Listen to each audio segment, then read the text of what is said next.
At 5:40 p.m., the wind hit the Seguin Island light station like a train. Keeper Harold Mason dropped the 6-inch wrench onto the steel deck plates. He did not look up immediately. The sound was too specific, a low-frequency pressure wave followed by a high-pitched metallic shriek around the gallery railing. Mason looked at the barometer. The needle was falling fast, pulling away from the fair mark and diving toward 2930 inches of mercury. This was beyond a nor'easter. This was a named storm, but worse than predicted. He had started the final maintenance cycle hours ago.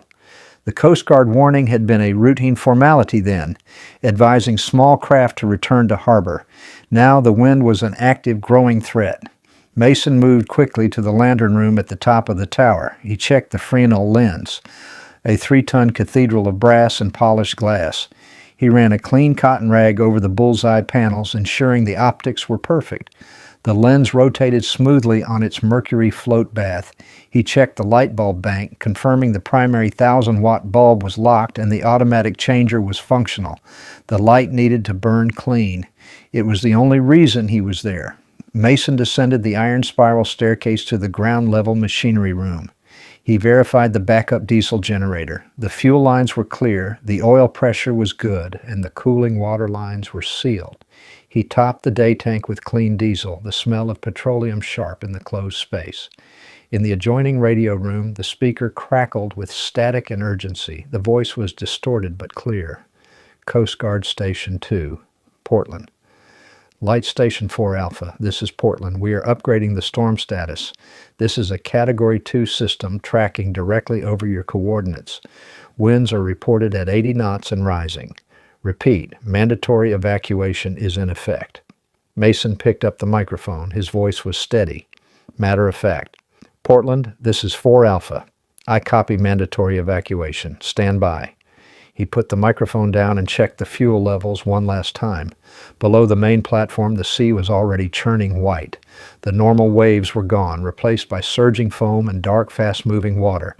The radio operator's voice returned, sharper now. 4 Alpha, why the delay? We need your confirmation. The cutter Kittiwake is already delayed and struggling to maintain position. Mason held the microphone close.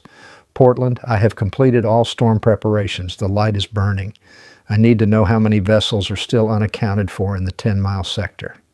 The operator hesitated. At least 3 registered fishing vessels, 4 Alpha. The Mary D., the Sea King, and the Osprey. They should have been back hours ago.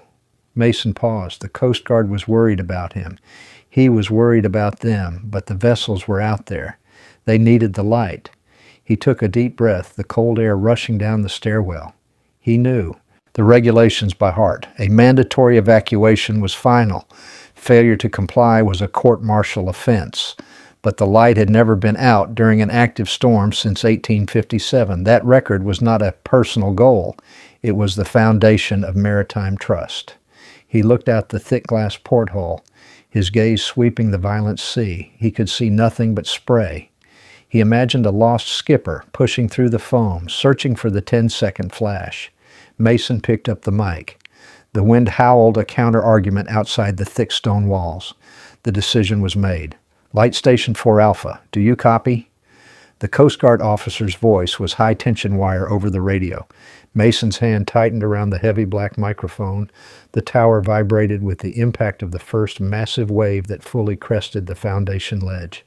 Mason spoke into the microphone, his tone flat and professional. Portland, this is 4 Alpha. I copy the mandatory evacuation order. I must inform you that I cannot comply. A sharp intake of breath was audible through the speaker. Mason, you are refusing a direct lawful order. You understand the implications? This is not a request. The storm surge predictions are catastrophic. We can only guarantee extraction now. The Kittiwake is holding position for 3 more minutes. I understand the order, sir, Mason said. He did not raise his voice. I cannot leave the light. There are vessels unaccounted for in the eastern approach. I logged 3, potentially 4. If I secure the primary light now, they will be searching in complete darkness. The automated system is not rated for this wind load. It requires monitoring. The officer's voice grew harder.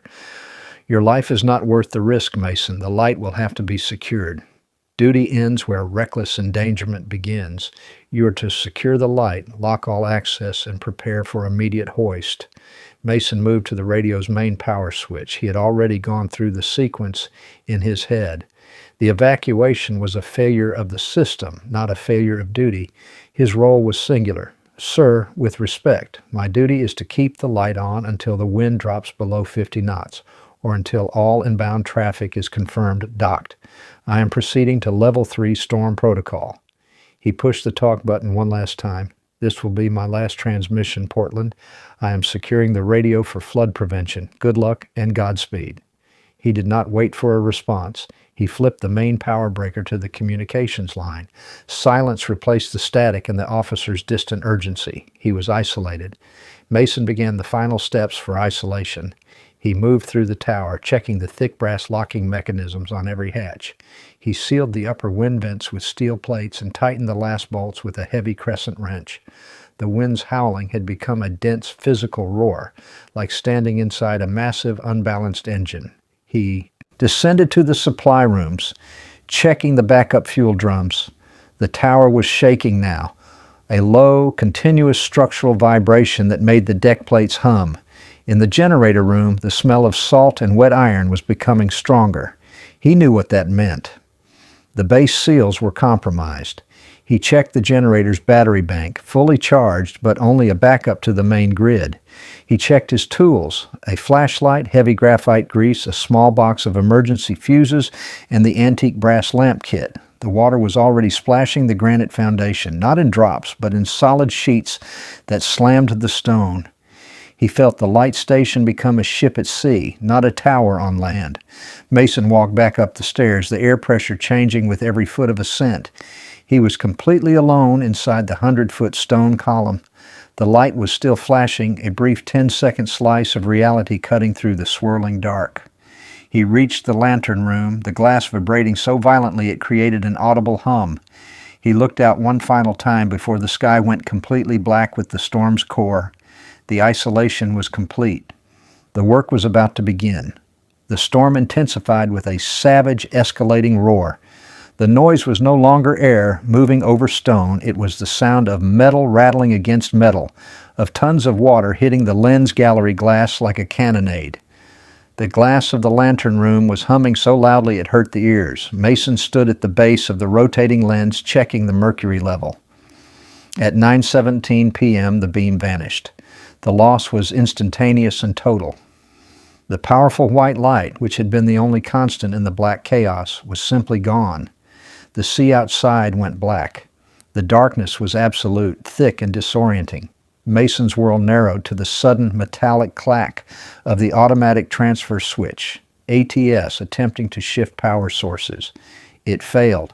Generator, Mason muttered. He pulled the heavy battery-powered flashlight from his belt, its beam cutting a thin, bright tunnel through the sudden, heavy dark.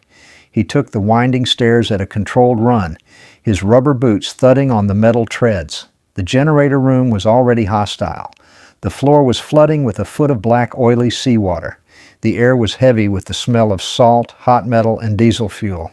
He could hear the terrifying sound of the generator attempting to cycle. The starter motor grinding, failing to catch, then a mechanical groan as the flywheel stopped dead. The ATS had failed to switch. The grid power failure had cascaded. Mason reached the main diesel engine block. The flashlight beam showed the extent of the damage. The storm's vibration had done it. A major fuel line leading from the main tank had fractured at the coupling near the injector pump. Diesel mixed with seawater pooled on the floor. More critically, a section of the steel mounting plate holding the manual hand crank assembly had ripped away from the concrete wall. The flywheel was accessible, but the cranking mechanism was jammed and useless. He tried to physically pull the manual lever. It didn't budge. He ran a flashlight beam over the engine block. The heat had already begun to dissipate. Mason worked fast, assessing the failure points. The fuel line was a manageable repair, but the power failure meant the electric starter was dead, and the manual starter mechanism was broken. There was no way to engage the massive flywheel. The primary system was gone. The auxiliary system was gone. He pulled a 5-pound sledgehammer from the tool locker, intending to try and force the flywheel to turn 1 degree. He swung it once against the stuck crank assembly. The metal shrieked. It did not move. He tried again. The tower shook with a wave impact, throwing his balance. The sledgehammer fell into the black water at his feet. He stood in the cold, oily water, his breathing ragged. The flashlight beam held steady on the dead engine. His technical efforts had met a hard, immovable reality. The massive light at the top of the tower the light ships relied upon was not only out, but was mechanically irrecoverable for the duration of the storm. Mason climbed out of the flooded chamber. He ascended the vibrating stairs slowly, deliberately. His mind was not on the water or the wind. It was on the purpose of the tower. He reached the lantern room where the black lens stood silent. He had failed the system. Now he had to apply the oldest protocol. The light is dead. Now personal duty takes over. Mason did not hesitate in the black lantern room. He walked directly to the locked wooden cabinet designated Emergency Reserve. He used a small brass key from his ring to unlock the door. Inside, nestled in a fitted velvet case, was the Cobra emergency lamp kit. It was a relic, a brass and glass oil lantern designed in 1910, rated at a modest 2,500 candle power. It was the lighthouse equivalent of a musket in an age of automatic rifles. He lifted the lamp out. It was heavy, weighing perhaps 8 pounds of solid polished brass. The mechanism was designed for total simplicity and reliability.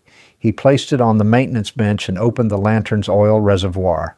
He poured in kerosene from a sealed 2-quart tin, checking the level gauge bubble on the side. The wick, thick and carbon-free, was trimmed to a precise 1/8 inch above the burner head. Mason worked like a specialist preparing a sensitive instrument. There was no ceremony, only mechanical focus.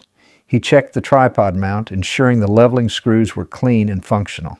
The objective was not to produce a large light, but a perfectly centered light that the massive Fresnel lens could magnify.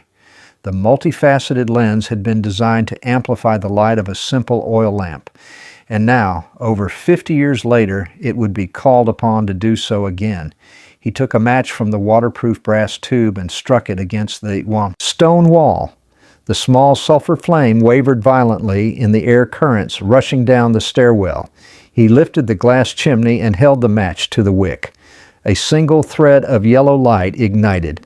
It was weak, almost fragile, but it was steady. He adjusted the wick using the small brass wheel, raising it until the flame was clean, bright yellow, and did not smoke.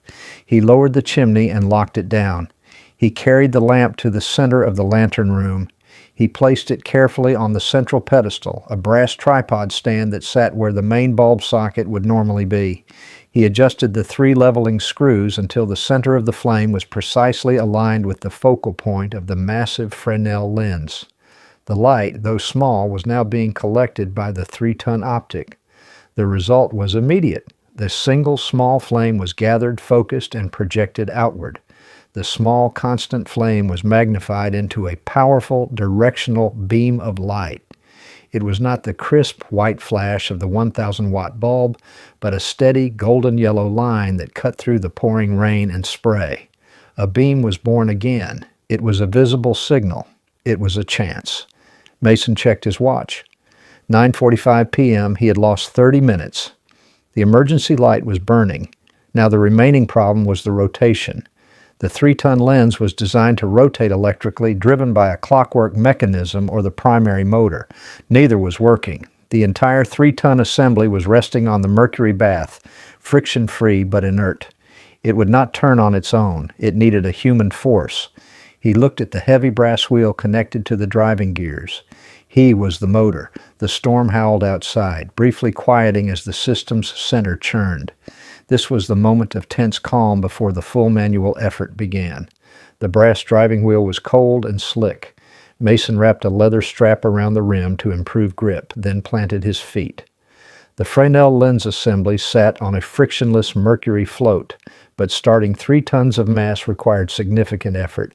He placed both hands on the wheel and pushed. The gears groaned, protesting the manual override, and then the whole assembly began to move. He pushed the wheel with his whole body, leaning into the rotation. The lens traveled a quarter of the way around the track. He pushed again. The sound was not the quiet swoosh of the electric motor. It was the screeching of brass on brass and the grinding of the old drivetrain, a raw, mechanical protest. The rhythm established itself quickly. Push, 90 seconds. The lens rotated 90 degrees, projecting the beam across the required arc. Rest, 90 seconds. He stood still, breathing hard, checking the Cobra lamp. Repeat.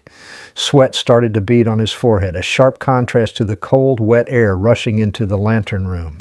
His clothes were already damp from the generator room, and the rapid, sustained effort of moving the massive gear was generating internal heat. He was a machine fueled by effort, not electricity. Technical challenges began to appear. The brass wheel became slick with a mixture of his sweat and old oil residue. His hands slipped with every third revolution. He ignored the pain and maintained the rotation. He heard a slight squealing noise from the main gear assembly. The lubrication was being pushed out by the sustained manual pressure. That would be a problem soon.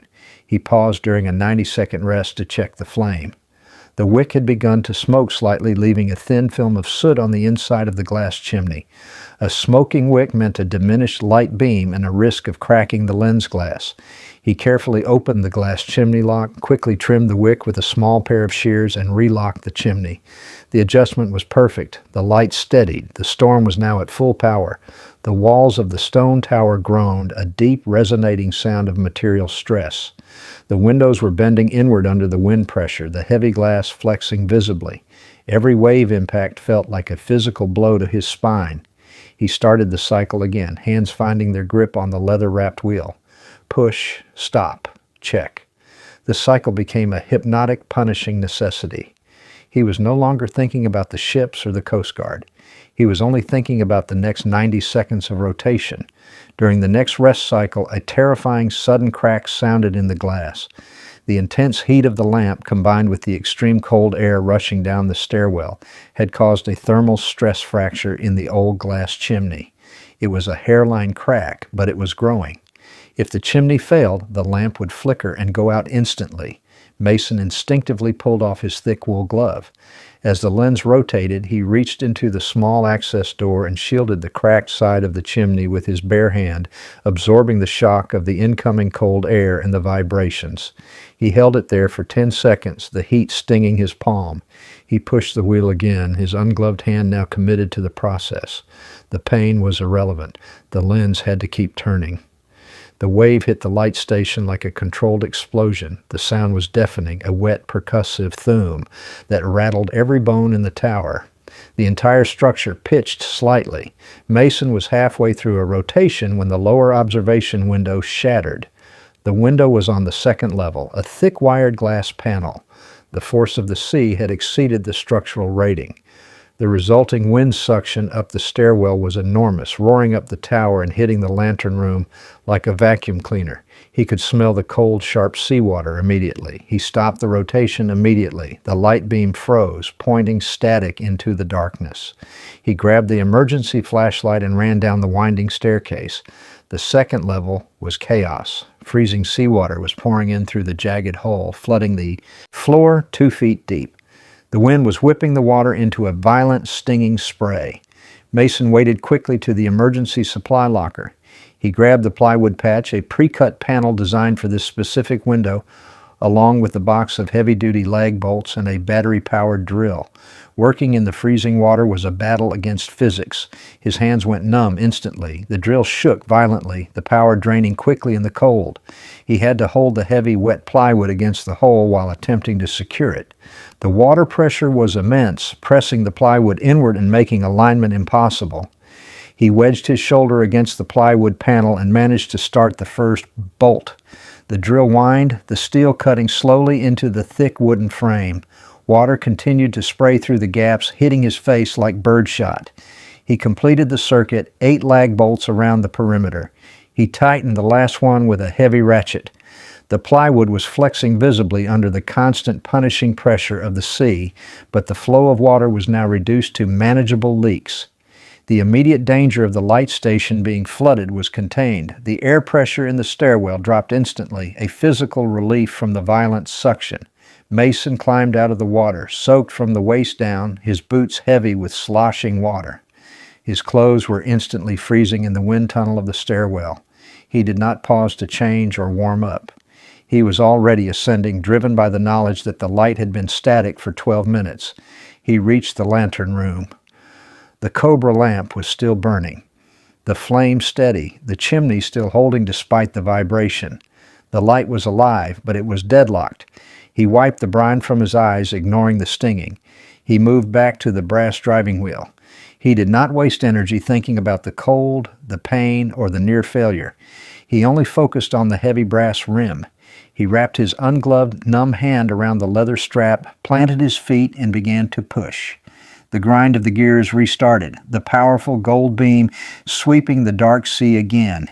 He kept going. The rotation became a mechanical, desperate routine. The world outside was a continuous, shapeless roar.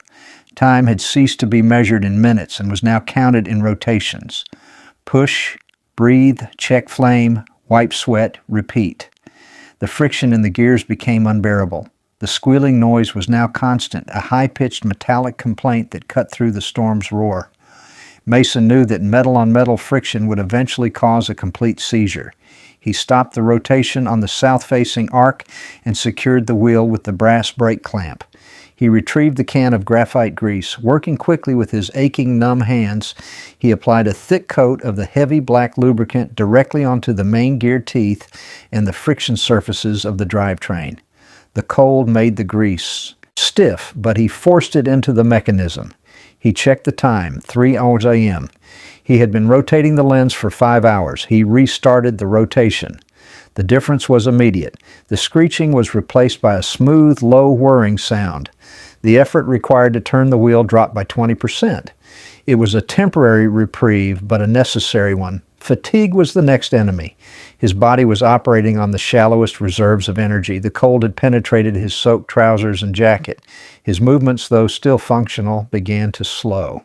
He occasionally stumbled on the 3-foot rotation platform, catching himself on the heavy brass railing. He was past the point of logical thought. He was operating purely on ingrained muscle memory. He checked the kerosene level in the Cobra lamp. The fuel was running low. The small reservoir had been designed for a 6-hour burn, not an extended night of continuous use. He knew he had to conserve. During the next rest cycle, he used a small brass wheel to adjust the wick, lowering it by a fraction of a millimeter. The brilliant yellow light dimmed slightly, but it remained stable and clean, still focused by the massive lens. The beam was now a little softer, but it was still cutting a visible line through the wind and spray. He continued to push, the pain in his shoulders and hands a dull, constant thrum. He noticed a fleeting movement in the shadows near the stairs, the outline of his own tool bag, which for a moment seemed to be a sleeping dog. He ignored it. He focused on the wheel. The light must turn. The high-pitched wail of the wind began to lower its frequency. The noise of the storm was still immense, but the sound of breaking waves seemed slightly less frequent. Mason did not look at his watch. He pushed the wheel. He felt the shift in air pressure, an almost imperceptible easing. The rotation became slightly easier. He looked toward the eastern horizon. The black was giving way to a deep, smudged gray. It was not morning yet, but it was the promise of it. The darkness was finally beginning to lose its absolute authority. He kept pushing the lens through the last remnants of the night. The storm was fading fast. The heavy, relentless rain had stopped, replaced by a fine, wind-driven mist. The sound of the wind was still loud, but it had dropped from a roar to a persistent howl. The low gray light of a Maine dawn was now visible, painting the sea a turbulent, dark slate color. Mason completed his final rotation. The beam of the Cobra lamp swept the horizon one last time, a yellow ribbon across the misty gray. He stood still at the wheel, his entire body trembling from cold and exhaustion. He checked his watch. 5:30 a.m. He had been rotating the lens for nearly 8 hours. He reached into the access door of the lamp. He retrieved the brass snuffer, a small bell-shaped instrument. He lowered the snuffer over the burning wick. The small yellow flame died instantly. The tower was plunged into a dull, flat gray light. The massive Fresnel lens stood silent and inert, reflecting the morning light. The job was done. Mason walked down to the radio room. The flood level had dropped, but the air was saturated with moisture. He reconnected the power line and flipped the communications breaker. The radio instantly came alive, filled with static and traffic. Light Station 4 Alpha, Light Station 4 Alpha. This is Portland. Do you copy? Report status. The voice was the same officer, tense and strained. Mason picked up the microphone. Portland, this is 4 Alpha. I copy. Light is secured. Primary system failed at 2117. Maintained operational status with emergency lamp until 0530. Tower is secure, but the lower level is compromised. The officer paused. The air was thick with expectation. 4 Alpha, this is Portland. Do you require immediate extraction? We have a spotter plane en route. Negative, Portland. I require repair supplies. Stand by for the log entry. Mason began to write in the official logbook. He felt no triumph, only the deep ache of physical labor completed. He was interrupted by the radio. Another voice, this time a gruff civilian tone breaking through the Coast Guard chatter. Portland, this is Trawler Mary D. We're passing Seguin now, heading for safety. You tell that keeper he saved us. We were dead lost. That yellow beam was the only thing we saw. We'd have been on the rocks without it. The transmission ended abruptly. Mason kept writing in the logbook. He made a factual note of the transmission. Wool 5:35 a.m. trawler. Mary D. reports successful navigation, sighting emergency light beam. There was no commentary. He went back up the stairs. He cleaned the graphite grease from the brass driving wheel and wiped down the Fresnel lens to remove the fine salt spray. He restored the Cobra lamp to its velvet case, locking it away for the next time. He was tired, but the tower was silent and orderly. He had not done it for credit or praise. He had done it because a light was needed. He never called it heroism. He just called it the job.